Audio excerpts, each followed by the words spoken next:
Hey everyone, welcome to my channel and welcome back to my subscribers. This is Bald Guy Money. I am Bald Guy, and if you click this video, you are in for a real treat today because we are talking about the inevitable silver price rebound. We will also be talking about the economic conditions that will lead to the inevitable increase in price, why inflation hasn't had a bigger impact on price so far, and an in-depth analysis of what separates us today from the financial crisis that we experienced back in 2008.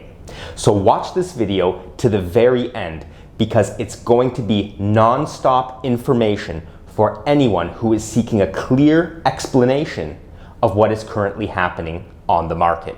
I promise you will be smarter after watching this video. As always, this is not advice, and I want to ask you right now to take a second to hit the like button. We have gained over 1,000 new people to our Bald Guy community over the last month, and it's all thanks to those of you who are liking and commenting on these videos, which causes more people due to the algorithm to see this content and more people to learn about these important topics. So if these topics are important to you and you think more people need to see them, now's the time to let the algorithm know. So now to the topic.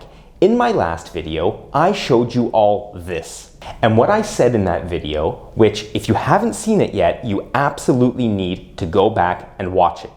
But in a nutshell, I said that since 2007, when manufacturing, which is shown in the graph on the top, has grown more than 5% from year to year, the price of silver, which is the bottom graph, has increased 80% of the time.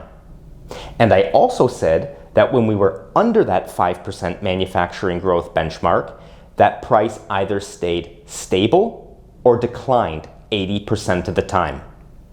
Now, the point of me saying all that was because of this. As you can see here, we have entered a period of global manufacturing decline, and this is a major problem for the price of silver. I will give a full explanation of why and share the mind-blowing stats I promised you all in my last video shortly. But first, I also need to remind you, because some of the people might not have seen the last video, I need to remind you all about this. The key price level I said we had to hold to remain in our trading corridor was here, $22, which was the bottom support in our corridor between $22 and $29. And we actually broke that level faster than I expected, which means now we have strong resistance at $22. In fact, I've seen silver try to jump back above $22 a couple times with strong rejections below that price around $21.80, and our new support is here at $19. And if you remember from my last video, that was the previous resistance level before we broke into the higher price corridor. So that's housekeeping done, but when are we going to have a price rebound, and what prices do we need to look out for?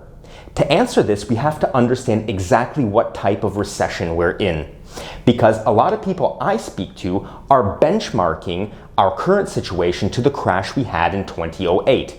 And if in fact this is true, some are saying we can expect a run-up in the price of silver like we saw here, which of course corresponded with this major recovery in manufacturing seen in the chart on the right here. Meaning that from a price point around $20 per ounce, we could theoretically go all the way up to around $47 once a recovery happens. But don't turn off the video quite yet, because as I've said before, this downturn is nothing like what we experienced back in 2008, and I have some incredible data to support this. And it will undoubtedly impact the speed at which we see a recovery, as well as what prices we could hit before stabilizing in our new price corridor. And I am about to tell you exactly what we need to look out for. And please remember to use the comment section throughout this video to share your thoughts on what you think about this topic that I'm talking about. Do you agree? Do you disagree? Use that tool to add your voice to the amazing discussions that are happening in the comment section under these videos. So the first fundamental difference I want to point out between now and 2008 is that back in 2008, we simply had too much bad debt in the market and too much supply of things to buy. That means that back in 2008, when the market corrected, it corrected in the direction of we don't actually have to make as many things because demand is weak, and as a result, we don't need as many workers. So the subsequent layoffs compounded an already bad problem. And you can see that right here. There are no ifs, ands, or buts about it, because in the US market, where the crisis originated, job openings went from just around 5 million down to about 2 million in a matter of 2 years. And that's a 60% drop. And it's not just jobs or housing that was impacted back then, it was nearly everything. Look at this. This graph shows vehicle sales.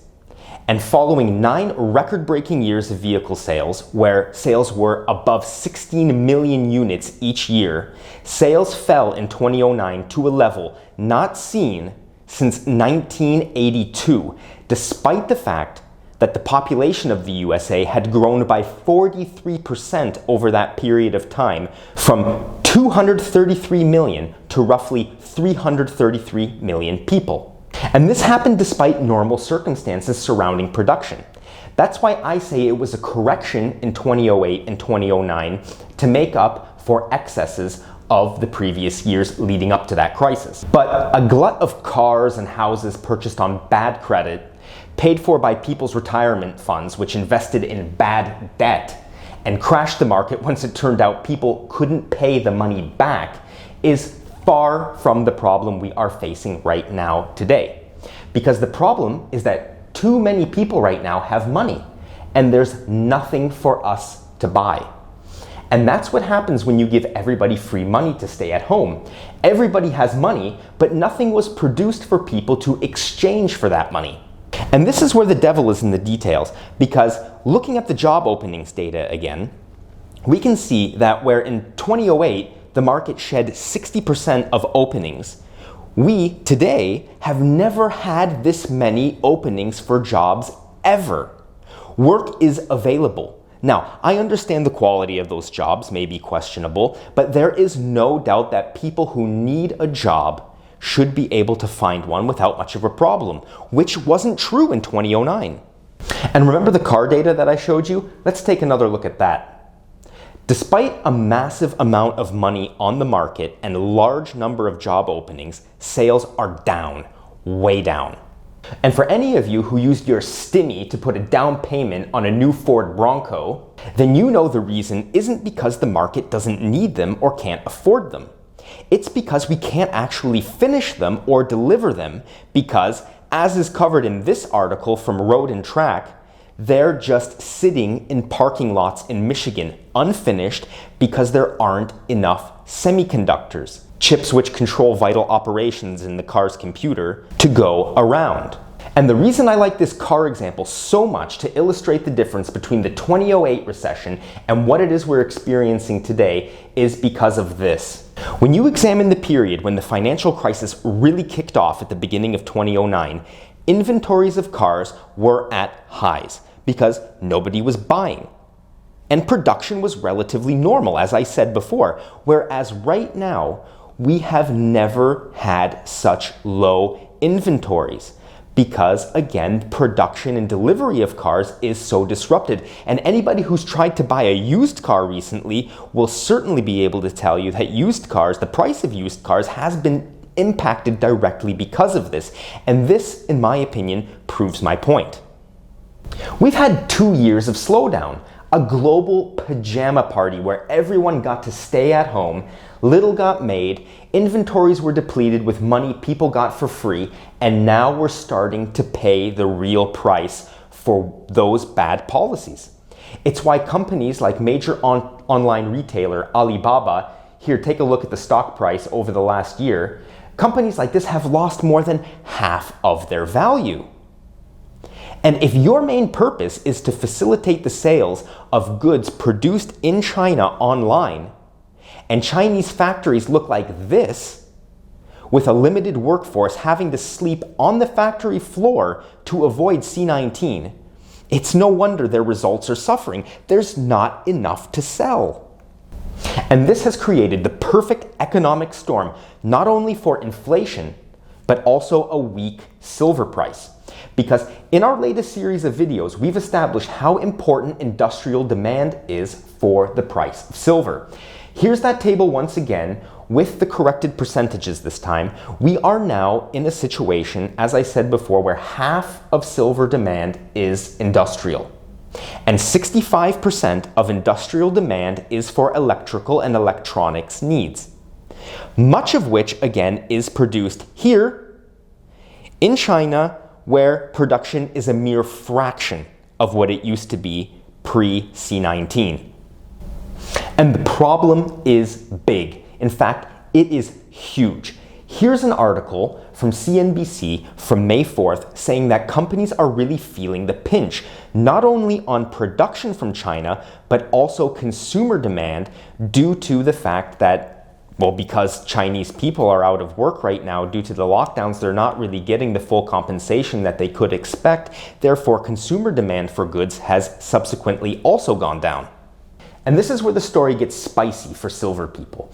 And I am going to open your eyes to something that if you didn't know before, you absolutely need to know. And it's all about Apple, Samsung, LG, Nvidia, and other companies that spawned the semiconductor and smart gadget revolution. Because all too often, we focus on green energies and how silver demand is going up because of green energies. And then in my comments section of my videos, when I focus on that, I get a bunch of comments saying electric cars will never be popular and that they're only for rich people. But the growth of the green sector is still only a small portion of the growing industrial demand that we see for silver right now.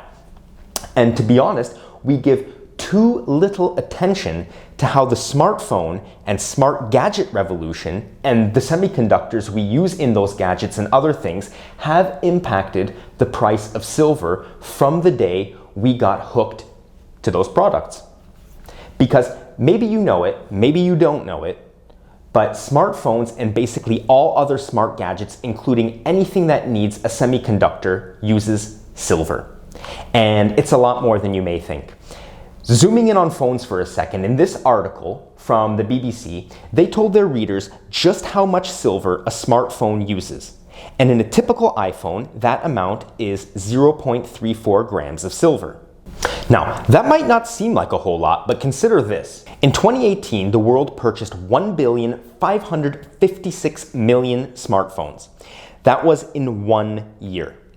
If you take the amount of silver in each phone, multiply it by the number of phones sold, and convert that into troy ounces, that gives you a total of 17,120,257 troy ounces of silver used in phones sold in 2018 alone. And at an average price of silver in 2018 of $15.71 per troy ounce, that means nearly $270 million of silver was used in phones sold in 2018. And this is going to blow your mind. When you take a look at the price of silver since 2000, here's the chart here, which was flailing around $4 and $5 per troy ounce at the beginning of the 2000s, you really begin to see the price take off here in 2006, which is not a coincidence. Because that, ladies and gentlemen, is when the first smartphones and smart gadgets like smart TVs went into production before being launched for commercial consumption in 2007.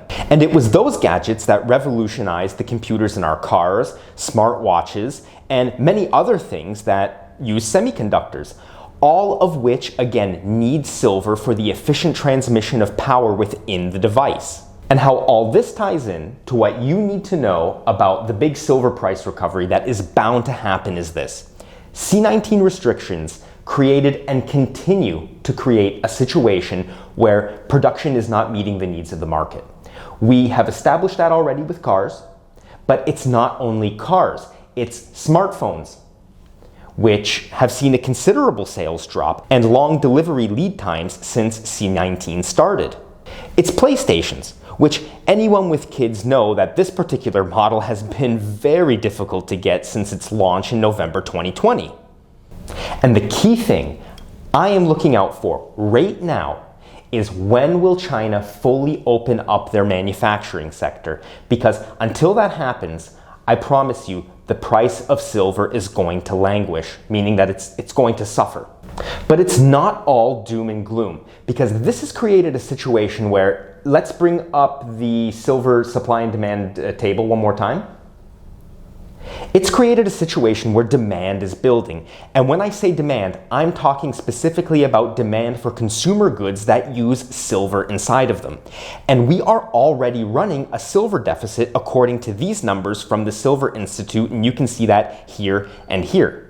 Meaning we do not have enough silver right now to fully meet demand of production. And once production starts to catch up slowly with the pent-up consumer demand of goods that actually the market needs to deliver, you're going to see the demand for silver subsequently get higher and higher. So in order to help you all understand how I see the market and how I see this situation with silver kind of developing over the next couple years, I've put together this timeline, which we are going to use to base our assumptions on when calculating how the price of silver is going to rebound over the next couple years. And after we've covered this timeline, I will take you through the calculations of prices on how I think the price of silver is going to react over this period of time. So, if we assume things in China return to normal by Q4 this year, meaning from October 2022, they will have to start producing a massive backlog of goods, which I assume is approximately 20% of global demand, meaning a total demand increase of 25% for these goods over a 2-year period for 2023 and 2024.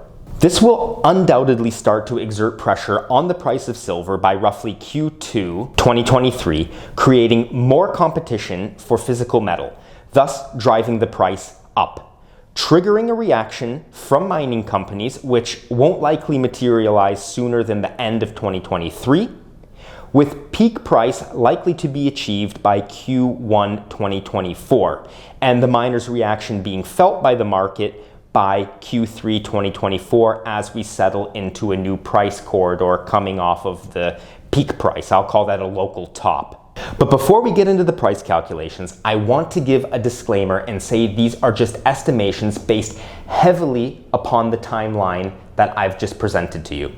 Should something happen to that timeline, should something change, get moved up, get pushed back, it will impact the timing of when these things will likely take place. Additionally, the price targets I am setting are my best guesses as to how the market will react. It's not a perfect science. I don't have a crystal ball. Nobody has a crystal ball, but I think these numbers are worth looking at. So please pay careful attention to these numbers because it's a lot to take in. So the first thing we have to do is estimate the impact increased demand for silver will have on the price of silver. And for that, I have done this calculation. I have compared the demand of silver in 2019 versus 2021. I have purposely excluded 2020 because it was a very specific year. I don't think it's a year that we can actually use in order to prepare an accurate calculation of this. So here we can see that the demand of silver rose 7% from 2019 to 2021. And that has triggered a 55% increase in the price of silver. Therefore, my assumption moving forward is that for every 1% increase in the price of silver, we can estimate a 7.8% increase in the price of silver. And as I stated before, I expect there to be a 25% increase in the demand of silver for industrial use only. And I assume all other things in this calculation will remain the same for the purpose of the exercise. So, since industrial demand for silver is about 50% of silver demand, and that will increase by 25%, we can assume total silver demand will increase by about 12.5%. If we then take that 12.5% and multiply it by our 7.8 price multiplier, that means in this period, we may see silver run up in price by 97.5%, giving us a new price of approximately $39.50 by the second half of 2023 if everything in our timeline holds true. And given the fact that we know silver, the price of silver, can be manipulated downwards by at least 24%, which we established back in our price manipulation video, and let's use that number to be conservative in our estimations and where the price of silver is to go. I'd much rather underpromise to you guys watching this video rather than overpromise a price. But we could reach a local top as high as $52 per ounce by Q1 2024 before settling back into our new corridor where I assume the upper resistance could be close to that $39.50 level. Now, this is the time I want to ask you all for your feedback in the comments section. What do you think of my pricing model and the assumptions I've put together for this? Do you think I'm close? Do you think I'm way off? Did you like this content? Let me know in the comments because your feedback is driving this channel forward. If you haven't left a like yet, I would appreciate that. It took a lot of work to get this video done. I did a lot of research, and basically I did this video based on your requests from the comments section in my last video. So make some noise for the algorithm, and that will ensure also that more people see this video and learn about this very important topic. And that's it for this video. If you have any questions, also leave them in the comments section. I am very active in the comments section. For everybody who left me a comment in the last video, you know I replied to your comment in one way or another. So I will respond to you if you take the time to respond to the video. With that, I thank you all for making it to the end of the video. And as always, I wish you all health. I wish you success and happiness. And I hope to see you in the next one. Adios for now.